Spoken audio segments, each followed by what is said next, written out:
نبی پاک علیہ السلام نے فرمایا ہر عالم کے پاس نہ بیٹھنا، اس عالم کے پاس بیٹھنا جو تمہیں 5 چیزوں سے نکال کے 5 چیزوں میں داخل کر۔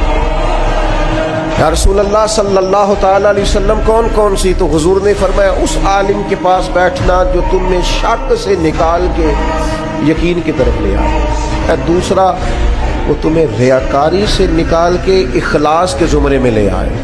اور تیسرا نبی پاک صلی اللہ تعالیٰ علیہ وسلم نے فرمایا وہ تمہارے دلوں سے دنیا کی خواہش نکال کے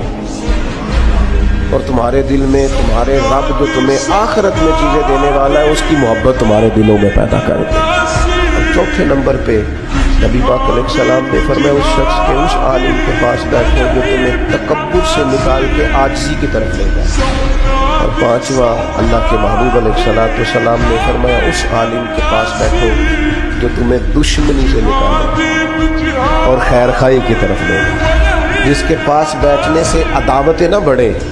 بلکہ تمہارے دل میں خیر خواہی کا جذبہ۔ یہ 5 چیزیں خود رسول کریم نے بیان فرمائی۔